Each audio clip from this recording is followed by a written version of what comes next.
Gamer Gacha. Game on.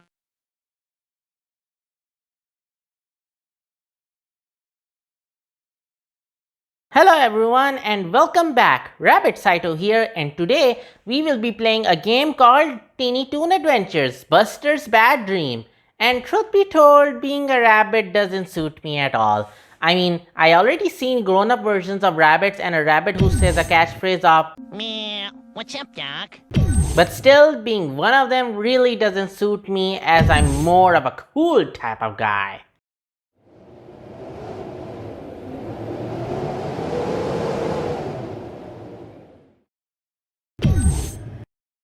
Why does it sound so sad coming from me?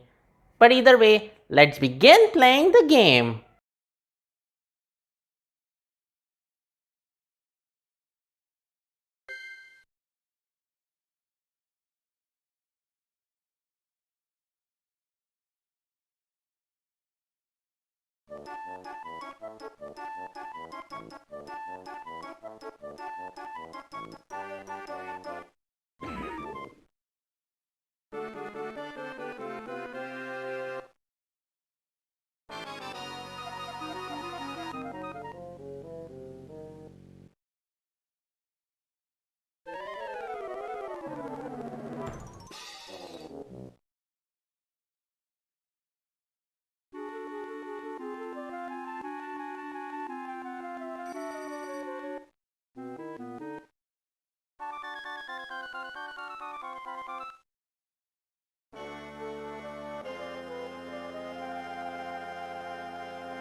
Teeny Toon Adventures Buster's Bad Dream. Alright then, let's begin. Partner select Little Sneezer, Hampton, Lucky, definitely no Babs, Shirley, Fifi, and Dizzy. But for me, I'm gonna choose Babs. So with that being said, let's begin. Now let me explain to you about Buster's Bad Dream. Teeny Toon Adventures Buster's Bad Dream, also known as Scary Dreams in the US, is a Game Boy video game developed by Treasure, published by Swing Entertainment Media AG, and released in 2002 in Europe.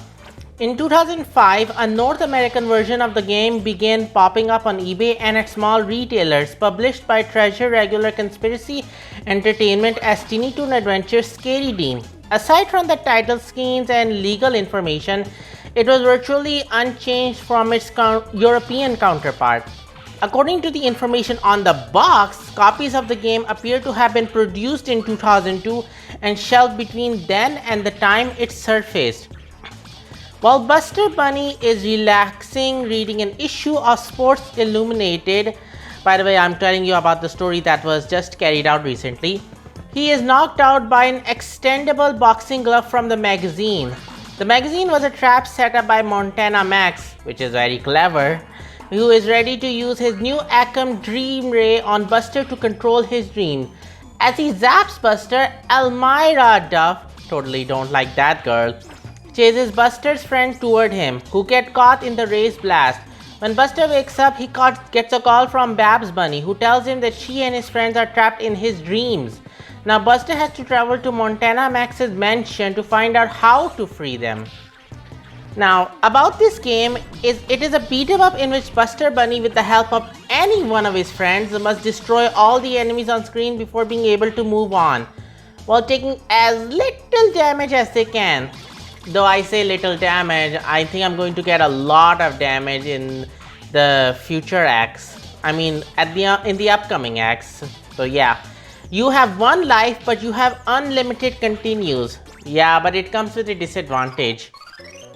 Alright, I'm in the next act. So as I was saying, you have one life but you have unlimited continues. However, if you continue, it will take you back to the beginning of the act you are currently in. Yeah, that's a problem. When I played this game, it was seriously annoying that I had to restart from the beginning of the act.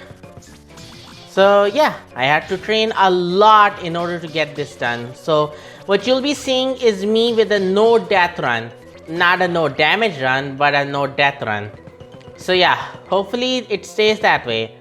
As I have proved in my other videos, I hope I do not die. So, to use your partners, press the R trigger at any time and your helper will appear briefly on the screen to use his or her attack. By R trigger, it means it's talking about the Game Boy controller, as this game was released in Game Boy Advance after all. Now, but you can use your partners as many times as you want, but if your helper takes too much damage, you cannot use him or her until the next act. As you move on to the next act, both your health and your helper's health will be fully increased, which is a good thing. In addition to punching and using helpers, Buster is also able to perform combos in the form of a jackhammer or shopping carts. These moves will require a power bar, which Buster can fill up by destroying as many enemies as he can. The power bar being the center, top center actually, where the counter is present. Yeah, knowing how I'll be handling this game, I think I'll be using the power bar a lot, or power moves for that matter. Before you begin your quest, you will need to choose a helper, just like it was being shown, as the quest is too dangerous for you to handle alone. If you pick the question mark in the middle, a helper will be chosen in random, which I did that before in my training a little bit, and boy do I tell you, that was horrible. I got Plucky instead of anyone else, and he was the worst. I mean, he was chosen and I tried to use him, but he was still the worst partner I could have asked for. Sorry Plucky, no hard feelings. Now here's what I can tell you about each partner's special abilities. Babs Bunny, the partner that I am using, attacks using a tennis racket and tennis ball. Well, someone plays tennis a lot. Plucky Duck, as I said before, summons an anvil which can damage any enemies that fall under it. Yeah, an anvil. Hampton J. Pig. He provides foods which can restore Buster health. Yeah, it's actually a good thing. Oh dear, here I go with my first boss. This is Elmyra wearing cheetah pajamas. Yikes. Sorry Elmyra, but I'm not a huge fan of you. So yeah, fighting her is actually pretty easy if you try using a different strategy that I'm using. Just keep attacking her continuously with Buster's punch attacks and then use Bab's tennis attack, and well, she can't move. And just, just a little bit more and she's defeated. Alright, see you in the next stage.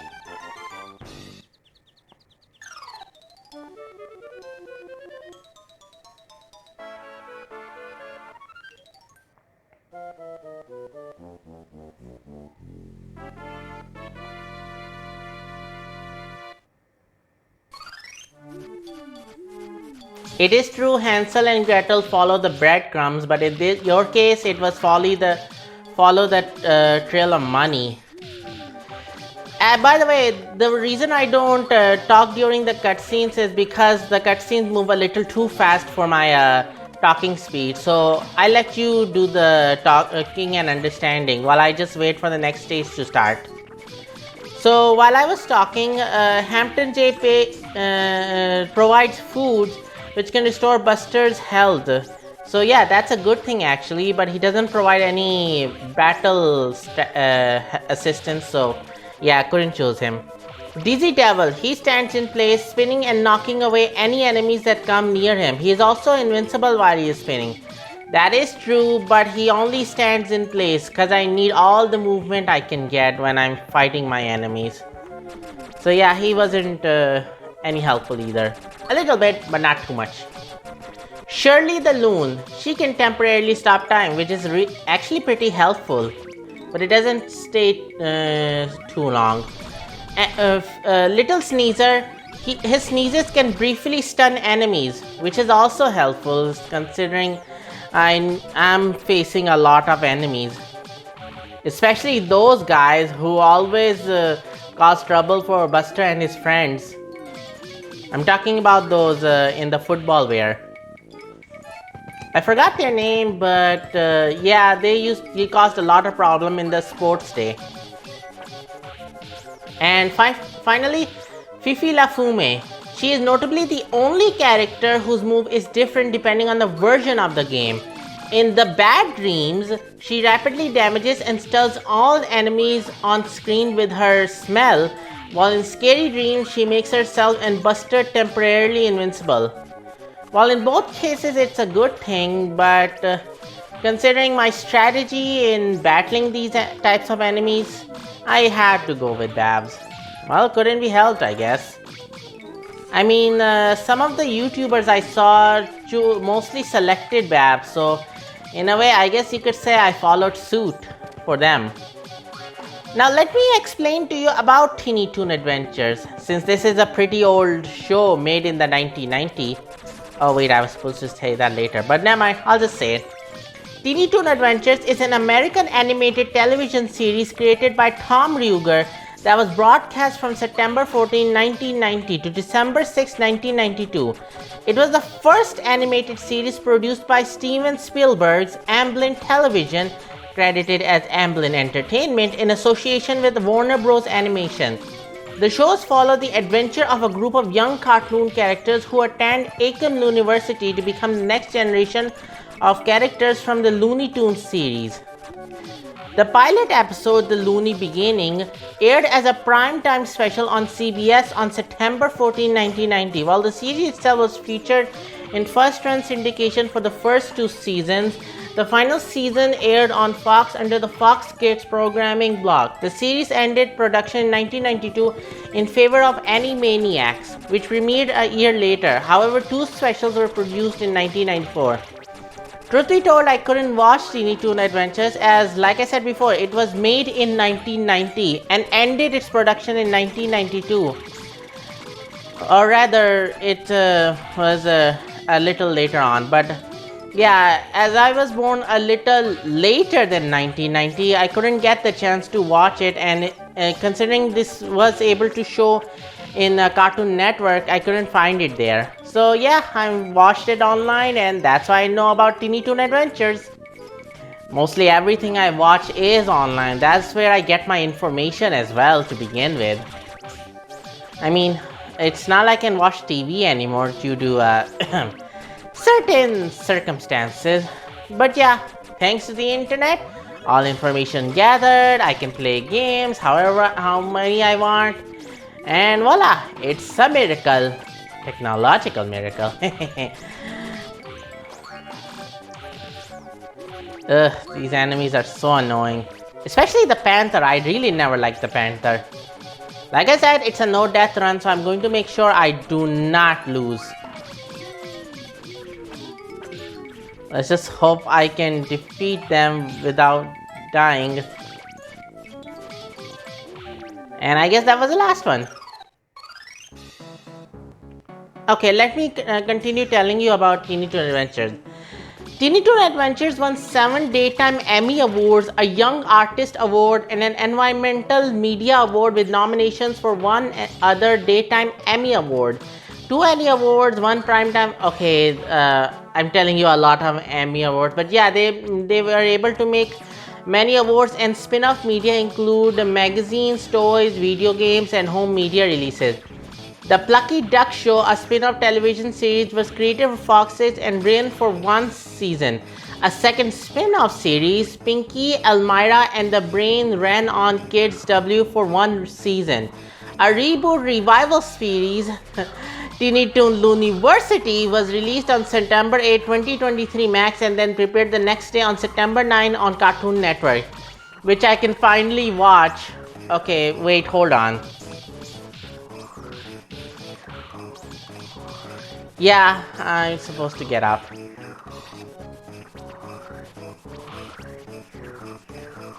Come on.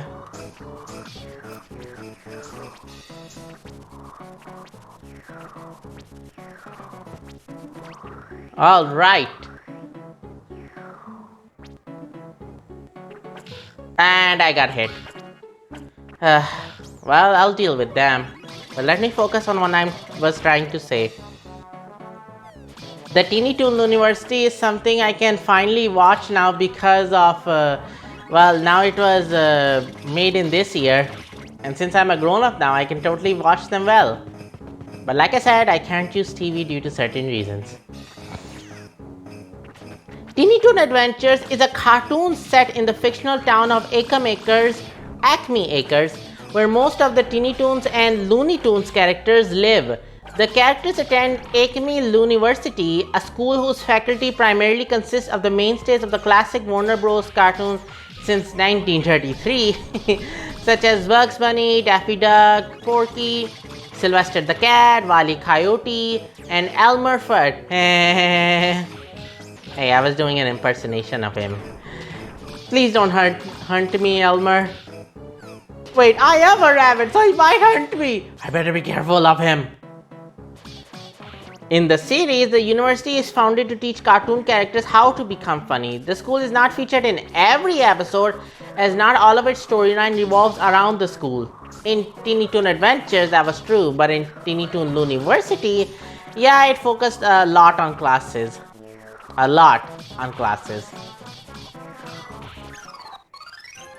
Oh dear, here we go. Mr. Hitcher. For those who don't know, Mr. Hitcher was first and last seen in the movie of Teeny Toon Adventures called How I Spent My Vacation. He is a fairly easy boss to deal with, just like Elmyra, but in this case, he can't be knocked back or any of the sort. So you'll have to use a wide variety of strategy in order to avoid both the strategies that is being aimed on top of you, as well as avoid the attacks of those, bullies, and hit Mr. Hitcher. For all I know about Mr. Hitcher, he's a psychotic killer that escaped from prison, and now he's on the hunt to kill more. And he has a strange aberration to pork related stuff. So yeah, as well as ducks as well. So yeah, in How I Spent My Vacation, the pork family had no trouble dealing with him except for Plucky Duck, who was screaming the whole trip. Yay, stage clear. And I don't know if spoiling you about this is gonna be a good idea.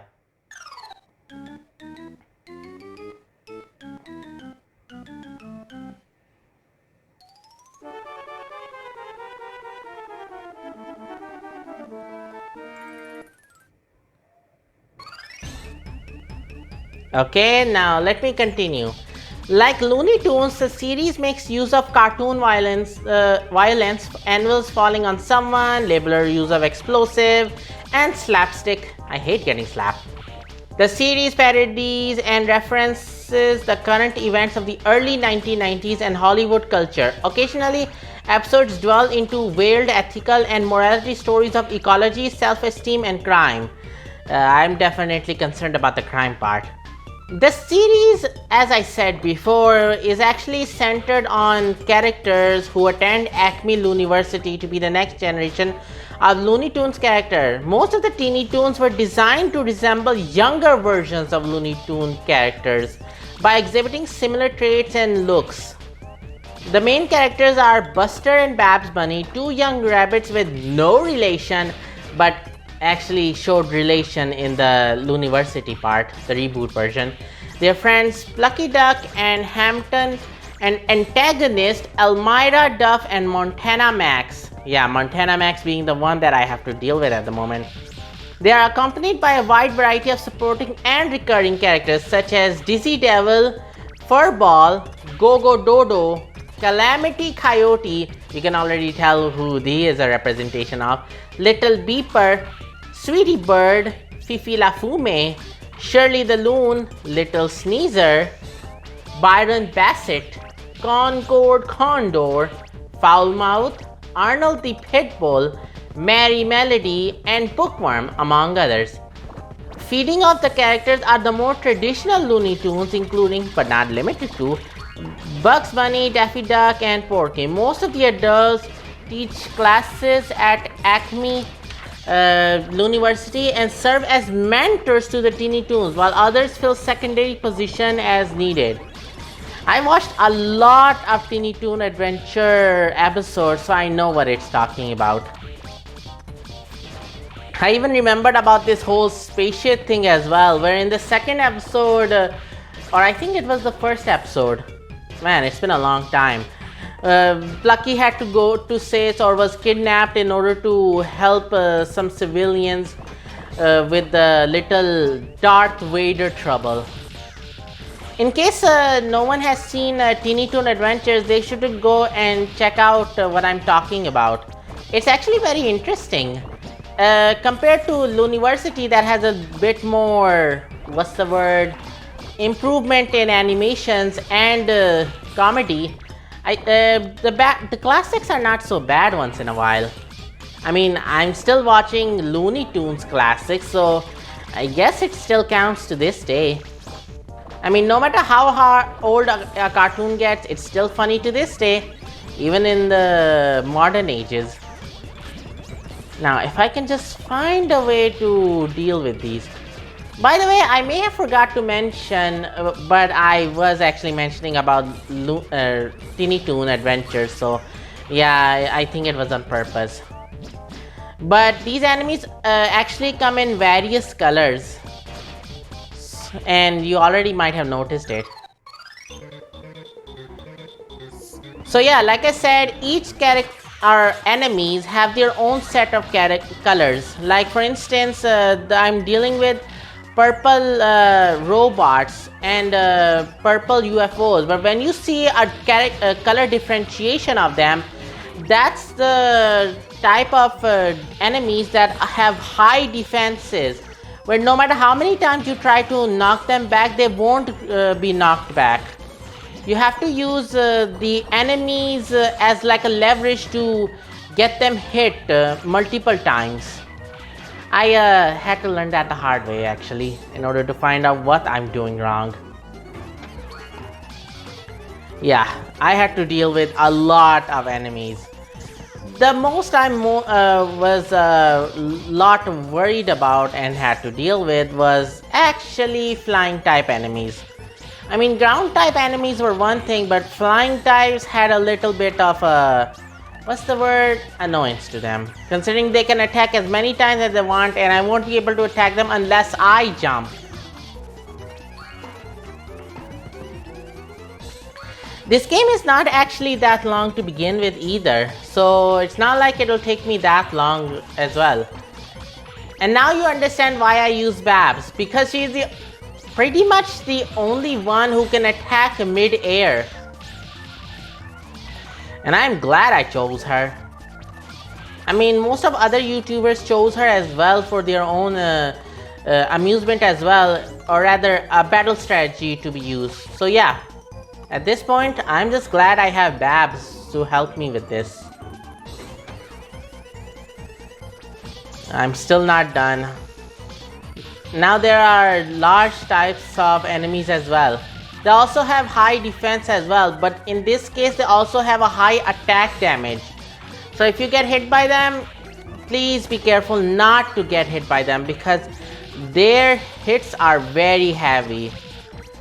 When it's small characters, the hits are not that heavy, but when it comes to large characters, very heavy. Small characters with color differentiation will have high defense that will avoid knockback, while those that are giants neither can be knocked back but also have high attack damage. I have to do a lot of research for this. I hate the Panthers the most. They have a range attack where I have to at least get really close to them in order to give them damage to begin with. While they can do a little bit, let's say, get more range than I can, considering Buster is using a boxing glove. Good thing I can use special attacks as well. By the way, special attacks command execution is a bit complicated in this case. The only special command I can use that is easy for me to use is the jackhammer. But when I try to use the shopping cart from time to time, it just never works. It's at times like that I don't even understand what I'm doing wrong.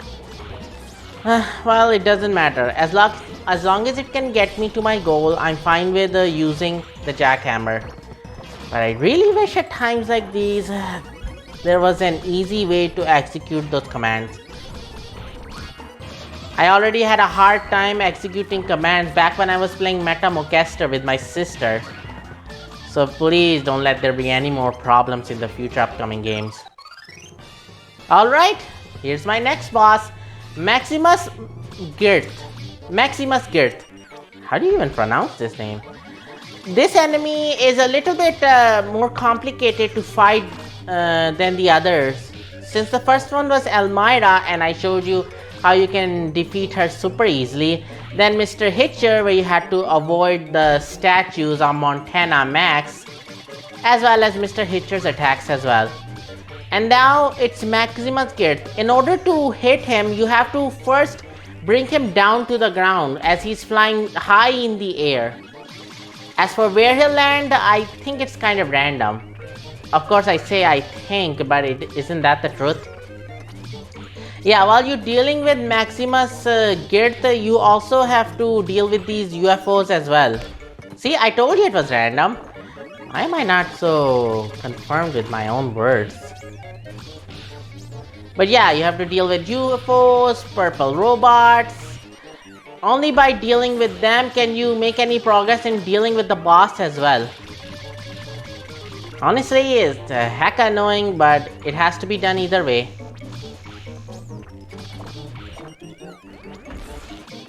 Whew, that was a close call. When you're using special attacks, you have to realize that by using special attacks, your power bar will not fill. But when you're fighting normally, your power bar does fill, which is kind of unfair actually. I wish you can still get your power bar filled even when you're using special attacks. I wish that was an advantage for me. I hate those red ones. They don't have knockback on them at all. And those UFOs are especially not helping. I want to use those enemies as leverage to gain extra damage, but it's a little bit difficult when I have to prioritize many things along the way. It's a good thing I have Babs by my side, because not only can she get out of range of attack, but also give me the assistance I need to attack my enemies. So yeah, with this, another stage cleared.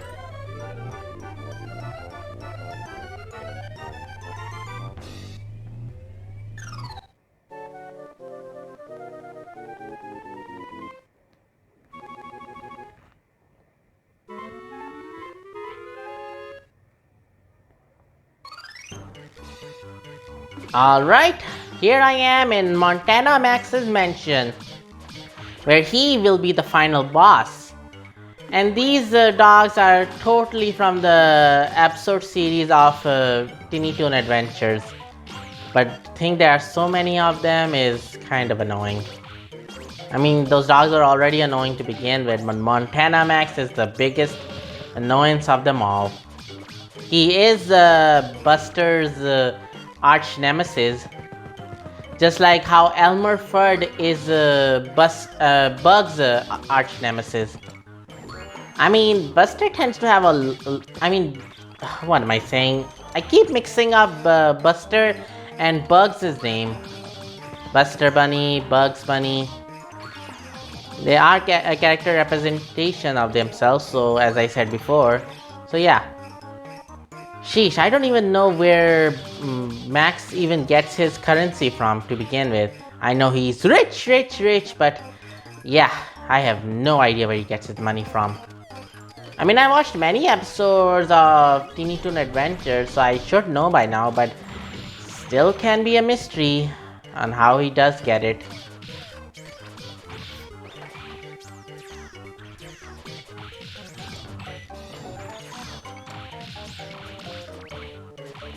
I watched many episodes regarding Buster, Babs, all his friends, the antagonist. I watched a lot actually. And boy, do I have to tell you, I am so glad at times like these that I am not in their world. But if they come to my world, then I don't know who am I gonna be dealing with. I just hope it's not someone I won't have a chance of dealing with. Because right now I'm a rabbit. And there are only 2 possible enemies I can think of that I do not want to interact with while I am a rabbit. One of them being Elmer Fudd, who loves rabbit season as well as duck season. And the other being Elmyra Fudd, where if she comes to this world and finds out I'm a rabbit, she'll... Oh man, if you've seen the episodes, you know what she'll say a lot. So yeah, out of those 2, I definitely don't want to see them in my world.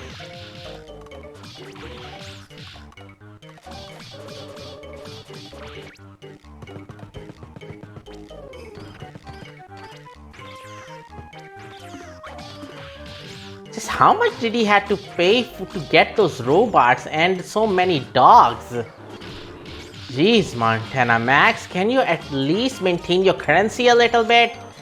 Of course, I'm having trouble with my currency at the moment, but you should at least do that too. Oh, who am I kidding? He's just a knock-nosed brat. He doesn't even listen to other people's opinions. So why do I care? Oh, who am I kidding? I care a little bit. Sometimes. Am I a softie? Who knows? Only my sister can tell.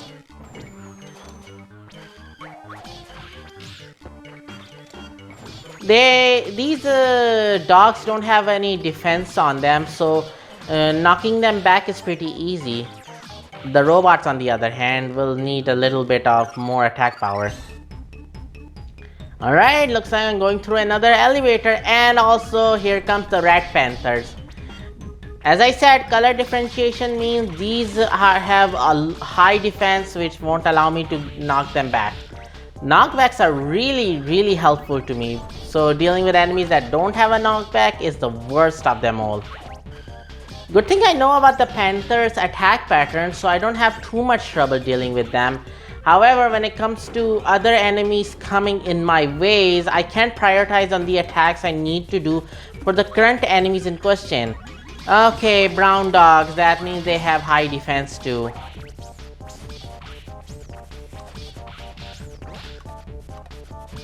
I forgot these dogs can do back attacks as well. Compared to all the other enemies I faced up until now, these dogs are the only one that can do back attacks. Man, if I found out people say that these dogs are a little bit intelligent in the game, the AI system may have been a little more advanced in the past, in 2002. Seriously, you bullies, can't you leave me alone? I am having a crisis here. Now that I think about it, why are they even here in the real world of Buster's life when they should be dealing with them only in the sports festival? By the way, for those watching this and don't have any single idea what I'm talking about, you should try watching Teeny Toon Adventures to make any sense of what I'm talking about. Because if you try to listen to what I'm saying without having a proper understanding of what I am saying, you'll just get confused. I had to watch a lot of episodes in order to understand the enemies I'm dealing with, the characters I'm controlling, the world of Teeny Toon Adventures. Honestly, if it was Looney Tunes, I guess I wouldn't have too much trouble because I watched a lot of their episodes when I was a kid. So yeah, I wouldn't have too much trouble with the Looney Tunes. But Teeny Toons was completely out of range for me as, how do I explain it? It was made in 1990 and its production was finished later on that I never got the chance to see it in Cartoon Network as it was never featured in there. since I live in the region Asia, I don't think Cartoon Network had that series to begin with. The only series it did had were some cartoons maybe you might be aware of, like the Looney Tunes, Megas XLR. There were quite a few, but Teeny Toon Adventures was not one of them, that's for sure. I never once even came across this show either before reading about this game being one. Well, looks like I'm at the final act. Red bat means no knockback. Time to use the knockback to my advantage of other enemies. That's what I'm talking about.